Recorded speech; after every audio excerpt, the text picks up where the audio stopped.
Get her out. She doesn't belong in this gallery." Those words weren't whispered under someone's breath. They were said loud enough to cut through a room filled with art, jazz, and people holding $20 glasses of Pinot Noir. They weren't accidental. They were deliberate. And they were directed at the wrong person. This happened at one of Manhattan's most celebrated art showcases, Echo Light Studios' private premiere event.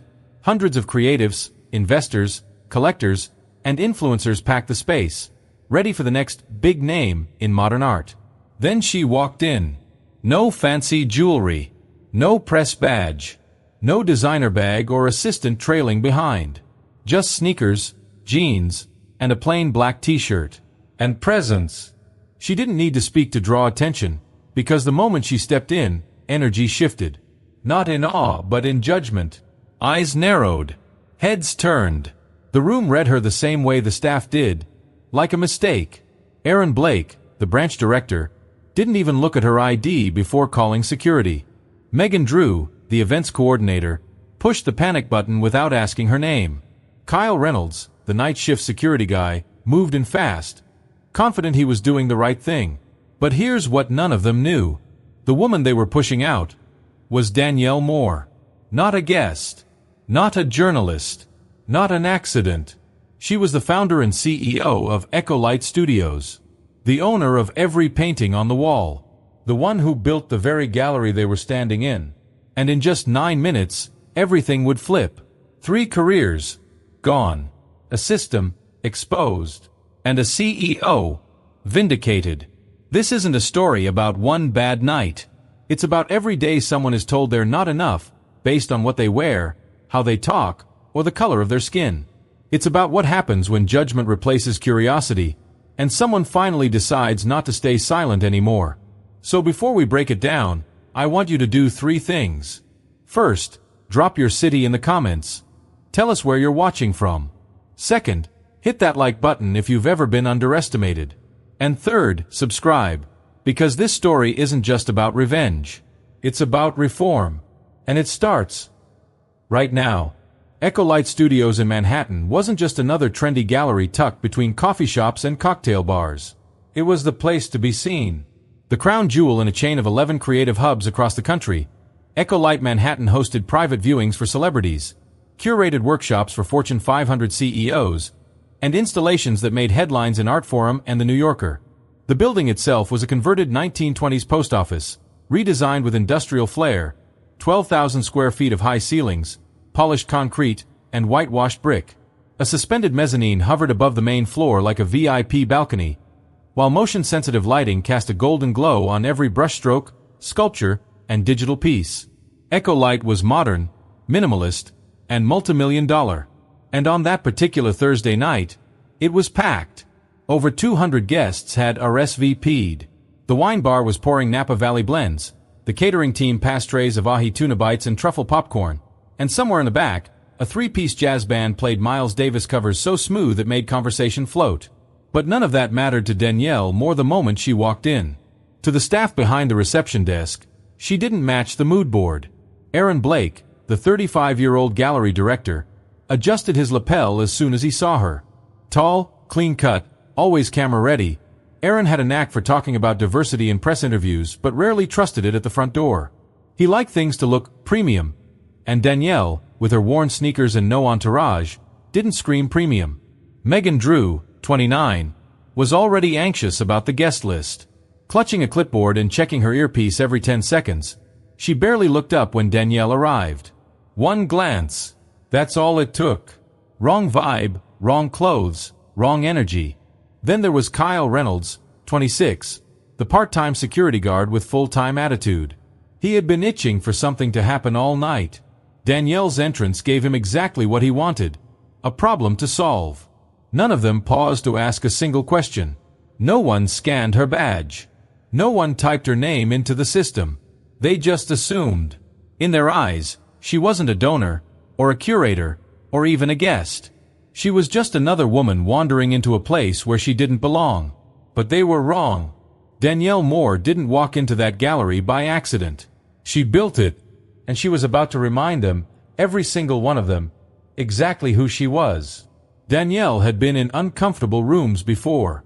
But this was different. She approached the front desk like any other guest. Confident, composed, ready to scan her digital pass and walk into the space she had helped design from blueprint to brushstroke. Aaron Blake didn't even look at her phone. He looked at her skin, her sneakers, her lack of a last name he recognized, and decided instantly that she didn't belong. "Sorry," he said, raising a single eyebrow. "This is a closed event. VIP access only." Danielle gave a polite, restrained smile. "I have a VIP pass. You can scan the QR code." She extended her phone, perfectly steady. But Aaron didn't move. Megan Drew leaned in from the side, whispering just loud enough for Danielle to hear. "We've had issues with people trying to sneak in with fake codes. Just being cautious." Cautious. That word always had a double meaning. Behind Danielle, guests continued to stream in. Men in tailored jackets, women in cocktail dresses, influencers with ring lights.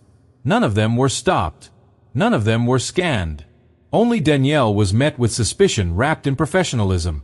Aaron finally took her phone with 2 fingers, like it was something he didn't want to touch. "This doesn't look like the usual system," he muttered. "Could be a screenshot." Danielle stayed calm. "It's a direct credential from the Echolite Central Database. The override level is built in." Kyle Reynolds, already hovering nearby, cracked his knuckles and stepped in closer. "Ma'am, I'm going to have to ask you to step away from the check-in area." "For what reason?" Danielle asked. "Until we can verify you're not a threat to our guests or installations," he replied flatly. That word hit harder than it should have. A threat. Megan pressed her intercom. "Security. We have a possible breach at the front. Individual is non-compliant, requesting removal." Danielle didn't flinch. Not when Kyle hovered. Not when Aaron smirked. Not when Megan made the call. This wasn't her first time being read as a problem in a place she created. But this time wasn't like the others. Because this time, every second of this interaction was being filmed. From the far side of the lobby, a guest had already pulled out their phone. The red light blinked as the lens zoomed in. Someone else whispered, "Wait, I think that is Danielle Moore." But the staff didn't notice. They were too busy playing gatekeeper. Too busy humiliating a woman they believed had no power. They thought they were enforcing policy. They were writing their own pink slips. And in just a few minutes, they'd learn the cost of that assumption. Danielle stood still, phone in one hand, eyes fixed but distant. From the outside, she looked calm, almost too calm. But inside, her mind had stepped through a door. Not into rage. Into memory. She wasn't standing in Echolite Studios anymore. She was 15 again, in North Carolina, wearing her best dress on a Sunday afternoon, standing in the lobby of a museum she had begged her mom to take her to. She remembered the receptionist, an older white woman with a polite smile that never reached her eyes. Danielle had asked if she could check out the photography exhibit. The woman tilted her head and said, "The community center down the street might have something more relatable." Relatable. That word stung for weeks. Then she was 22, fresh out of college, walking into a boutique hotel in Atlanta after a red-eye flight. She had a confirmed reservation, king suite, corporate card, everything legit. But the man behind the desk barely looked up before saying, "Are you sure this reservation isn't under someone else's name?" She slept in the lobby that night. Not because she didn't have a room. Because the manager said they needed to re-verify the card. That night, she opened her laptop and began sketching out the concept for a gallery that wouldn't ask guests to prove they belonged. She didn't know it would grow into a national brand. She just knew she was done begging for space. Years passed. She got used to being the only one in the boardroom, the only one in flats instead of heels, the only one who spoke from the gut instead of a pitch deck. But no matter how much money she raised, how many partnerships she signed, the feeling followed her. That look, the one Aaron had just given her, was familiar. It lived in the eyes of TSA agents, doormen, hotel clerks, and sometimes even clients. It said, "We don't see you." Not really.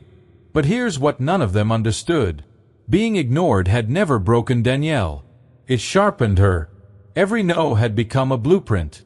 Every brush off a business plan. Every insult, fuel. And now, standing in the center of a building she designed, funded, and named, being told to leave, it wasn't just triggering. It was historic. Because this time, she wasn't 16. She wasn't tired. She wasn't alone. She was Danielle Moore. Yo, owner. And the last person you should ever try to push out of her own house. At first, the lobby was silent. Polished shoes tapping, champagne glasses clinking, low conversation floating through the air like background music. But then, something shifted. A faint sound broke the stillness. The quiet but unmistakable beep of a phone starting to record. It came from the far side of the room, near the sculpture installation. A young woman in her late 20s, Sierra, an art blogger from Brooklyn, stood with her phone raised, thumb trembling over the screen. Her voice was barely above a whisper. That's her. That's Danielle Moore. Her friend, Lucas, a freelance videographer, narrowed his eyes. You serious? That's the Danielle Moore. Before Sierra could answer, Kyle took another step forward, closing in on Danielle like he was responding to a silent alarm. That's when Lucas hit go live. We're at Echo Light Manhattan, he said, low and clear. And we're watching the CEO of this entire company get treated like an intruder. As his stream began climbing, 12 viewers, 19, 34. Another guest spoke up. She's not lying, an older woman in a navy pantsuit said from near the check-in line. I've seen her at 3 Echo Light openings. She's on the board. Still, the staff didn't react. Megan looked annoyed. Aaron looked defensive. Kyle looked ready to escalate. But the crowd, it was changing. Sierra spoke louder this time. You're putting hands on a black woman who built this space from scratch. I hope you know this is being filmed.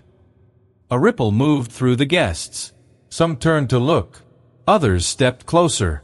A couple of teenagers near the entrance started recording too. One guest, a middle-aged man with a camera around his neck, called out, Are you really going to do this in front of 200 people and 50 cell phones? Aaron ignored it. He gestured again to Kyle. She needs to go. Danielle hadn't moved an inch. But the crowd had. Lucas's live stream passed 200 viewers. Comments scrolled like lightning. This is wild. She owns the place? They're done. Put some respect on her name. A man in a leather jacket stood a little closer to Danielle, not speaking, just standing. A quiet shield. Another guest, a woman holding a gallery program, turned to Sierra and said, What's her full name again? Danielle Moore, she repeated. Founder. CEO. The woman nodded and started recording too. The room was no longer silent. It was watching. And in that moment, it didn't matter what Aaron or Megan or Kyle believed. The crowd had picked a side. And it wasn't theirs. Danielle had never needed volume to be heard. She had learned a long time ago that the most powerful words are often spoken quietly, clearly, and with full control. She held the phone to her ear for just a few seconds. Nia, she said. We're live. Nia Thompson, her longtime executive operations manager, responded instantly. Understood. Credentials and override verification are standing by. Do you want to proceed? Danielle didn't blink. Proceed. She ended the call, turned the phone toward Aaron, and tapped the screen once. It displayed a secure internal dashboard of Echo Light Studios, visible to all staff with clearance. At the top was her name, Danielle Moore, Founder and Chief Executive Officer. Executive Override. Echo Light National Access Level. Manhattan Branch. Primary Architect and Funding Owner. Silence crashed over the room like thunder without sound. The shift was instant. Megan's eyes widened like she'd seen a ghost. Kyle stepped back like he had just realized he'd been pointing a weapon at a mirror. Even Aaron, always composed, always posturing, stumbled over his next breath. No, he said under his breath. No way. Yes, Elena said, breaking her silence at the edge of the concierge desk. I saw it this morning. Danielle Moore. Executive level override. It's real. Aaron turned to her, face burning. Elena, you're out of line. But no one was listening to him anymore. Guests were pulling out their phones in waves. Lucas's live stream broke 1,000 viewers. Sierra turned her camera back to Danielle's face and whispered, "She's the owner. She owns the building." One of the investors near the hors d'oeuvres table murmured, "Oh my God, I almost didn't recognize her." Another woman turned to her husband and said, "We watched her TED Talk last month." Danielle didn't look at any of them. She kept her focus locked on Aaron, Megan, and Kyle, the trio who had attempted to erase her with politeness and policy. "Every decision you've made in the last 9 minutes," she said slowly, "has been logged, time-stamped, and witnessed." Her voice never rose. It didn't have to. "And now we move forward." Aaron opened his mouth, maybe to apologize, maybe to justify, but nothing came out. Because there was no justification. The lie had unraveled. The curtain had been pulled. And standing in front of them wasn't a suspicious guest. It was the woman who had written their employee handbook. The one who had designed the space they were standing in. The one who had just taken back her gallery, without raising her voice, without breaking a sweat. Just with the truth. The room was frozen, like time itself had paused to listen. Danielle didn't need to pace, posture, or perform. She stood tall, calm, absolutely in control. With the eyes of over 200 guests on her and thousands more watching online, she tapped her phone again. "Nia," she said, voice steady. "Initiate removal protocol. Effective immediately." Nia didn't hesitate. Confirming termination orders. Names. Danielle's gaze didn't flinch. Aaron Blake. Megan Drew. Kyle Reynolds. Immediate access revocation. Permanent removal from Echo Light Systems.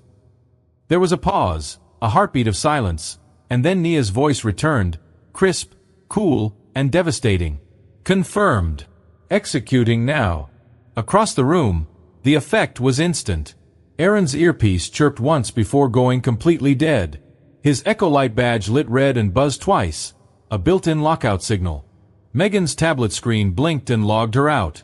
A soft chime followed, along with a red access revoked message. Kyle's radio buzzed with a final static pulse before the screen went black. All three of them looked down at their devices like they were watching their careers evaporate. They were. Danielle spoke again, this time for the entire room to hear. As of this moment, none of these individuals represent Echo Light Studios in any capacity. They have been removed from our systems, their credentials have been revoked, and legal documentation is in process. Gasps swept through the lobby like a gust of wind. No one clapped. No one cheered. This wasn't a movie.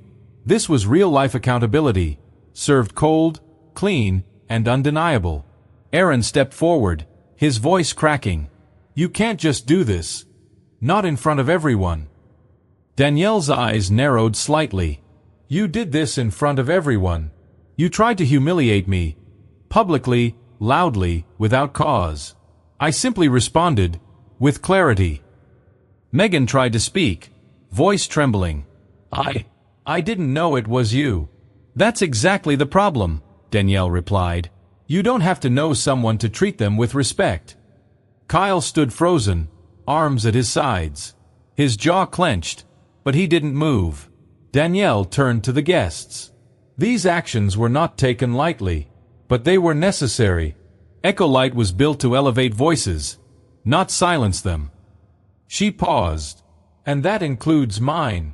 From across the room, Elena approached carefully. "I've called building security," she said quietly. "They'll be escorted out." Danielle gave a single nod. "Let them walk.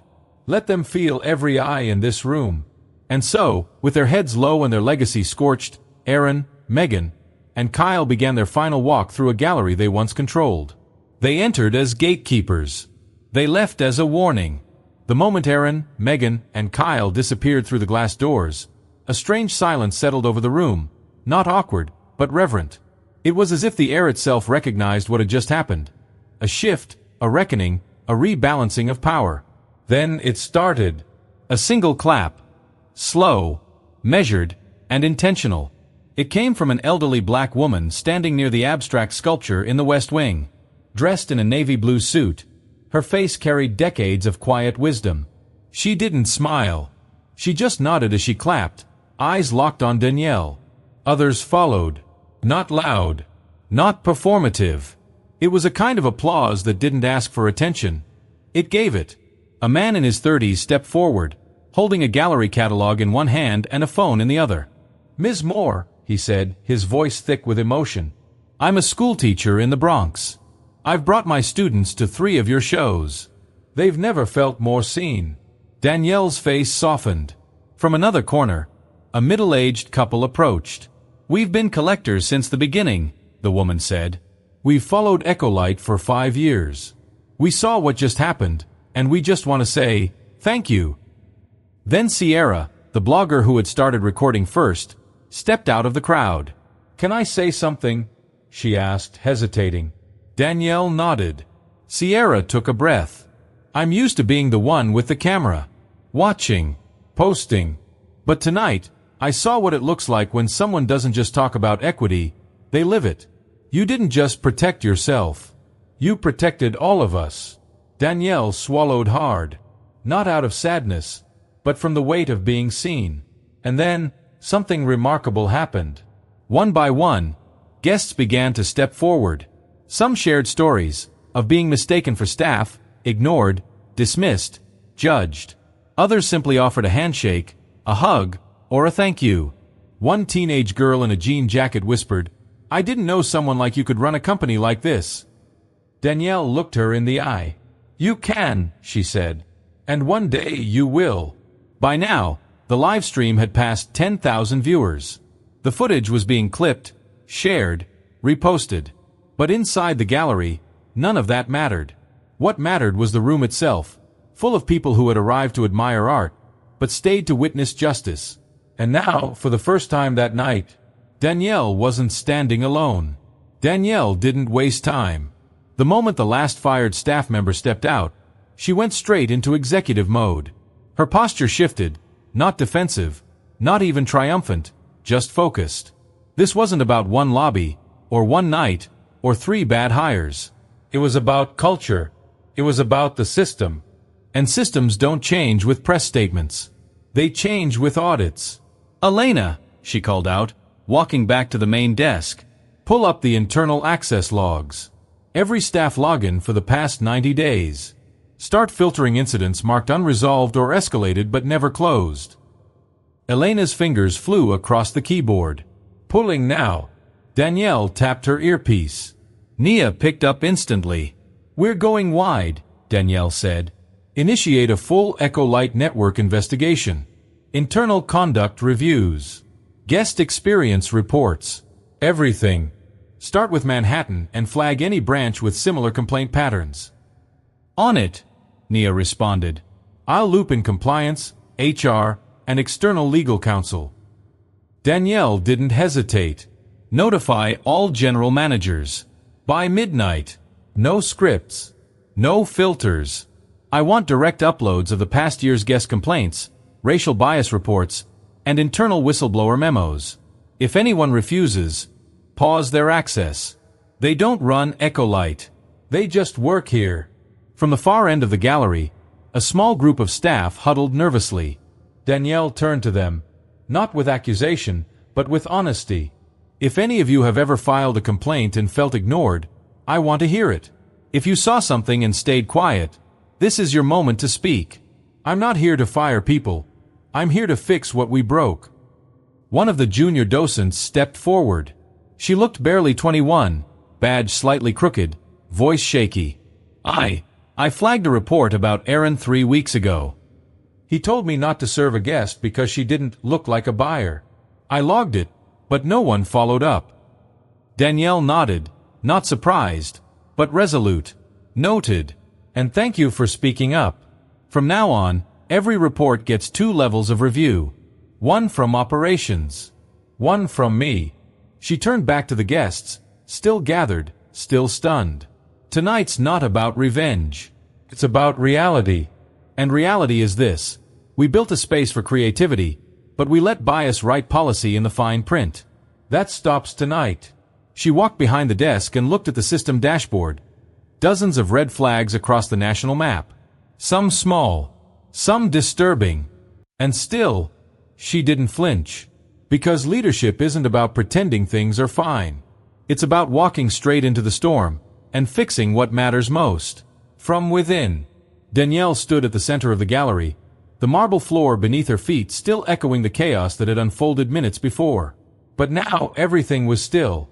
Not quiet from fear, not silent from confusion, but still like the moment after a storm, when the sky hasn't cleared yet, but the wind has stopped yelling.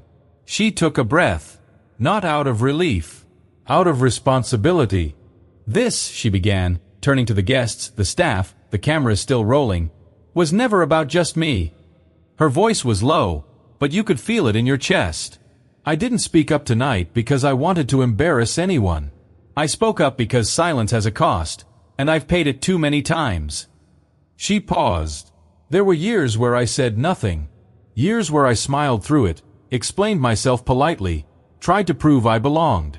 I stayed quiet because I was afraid if I pushed back, I'd lose the opportunity. The deal. The client. The room. Her eyes scanned the crowd. But the truth is, if a space requires you to shrink in order to stay in it, it was never a space built for you. She let that sit. A few people nodded slowly.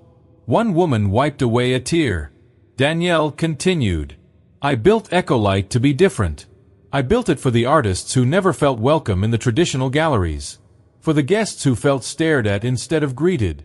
For the kids from neighborhoods like mine who never thought they'd see their name on a gallery wall. She smiled, not from pride, but from clarity. And somewhere along the way, I let other people's comfort slip ahead of our core values. I looked away when complaints went unaddressed. I excused it as growing pains. But bias doesn't go away when you ignore it. It just grows quieter, smarter, and harder to prove. Danielle looked up toward the ceiling lights, her lights, then back at the crowd. So no, tonight wasn't a disruption. It was a correction. A few guests began clapping, slow and soft. She wasn't finished. And if you're watching this wherever you are, and you've ever felt overlooked, underestimated, or pushed to the side, I want you to hear this loud and clear. There is nothing wrong with you. There is something wrong with the system that couldn't see your worth. The applause grew, but Danielle held up a hand. One last thing, she said. Hospitality doesn't begin with smiles and service. It begins with respect. And respect, she paused, is not earned by status, it's owed by default. With that, she stepped aside. She didn't need a standing ovation. She had something better. A room that now saw her clearly. And maybe, just maybe, a world that was finally listening. By the end of the night, the gallery had changed. Not the walls, not the art, not the playlists humming softly in the background, but the air. It felt lighter now. Sharper.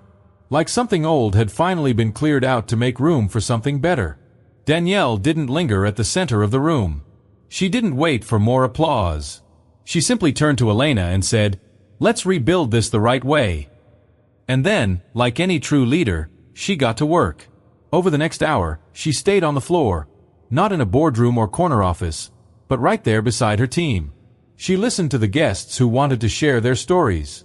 She hugged the woman in the navy suit. She shook hands with the high school art teacher from the Bronx. And she asked every single one of them the same question. What do you wish someone had done when it happened to you? Because that's what this had always been about. Not ego, not optics, not going viral, but shifting the standard. Before leaving the building that night, Danielle called a final meeting. Impromptu, standing in the lobby with her phone on speaker. "Nia," she said, "we're launching something new." "What's it called?" Nia asked. Danielle didn't hesitate. Echolite Forward. A division dedicated not just to artistic innovation, but to internal accountability. A watchdog for inclusion, equity, and respect. With guest advocates, anonymous staff feedback, quarterly bias audits, and one golden rule. No person who walks through our doors should ever have to prove they deserve to be treated like a human being. The guests left that night quieter than they came in, not in discomfort, but in thought. You could see it in the way they looked at the art, the way they looked at each other, the way they looked at Danielle. And as the doors of Echolite Manhattan slowly closed behind the last departing guest, a single placard was placed beside the entrance. It read, "This space belongs to every guest. No exceptions." No branding. No hashtags. No PR spin. Just a truth that didn't need decoration. And for the first time in a long time, Danielle Moore walked away from a fight not feeling bruised, but clear. She hadn't just taken her space back. She'd opened the door for everyone else.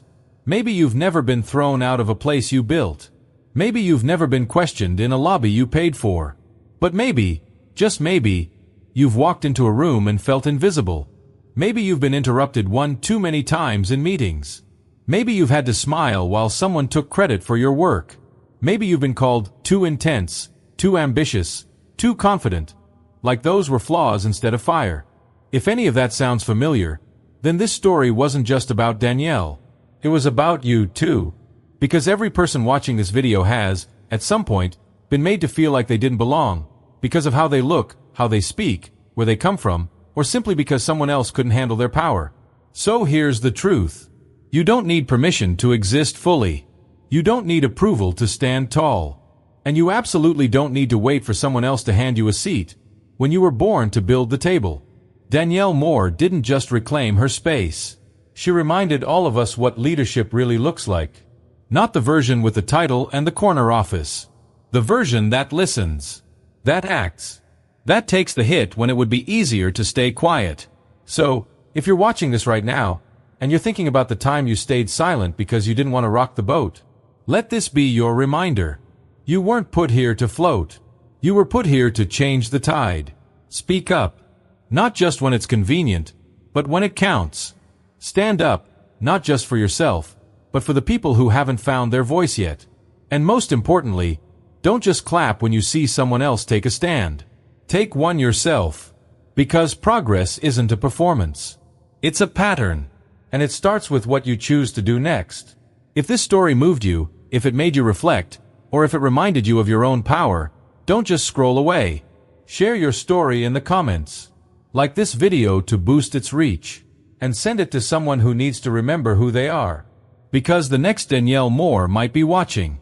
And she needs to know, we see her, we hear her, and we've got her back.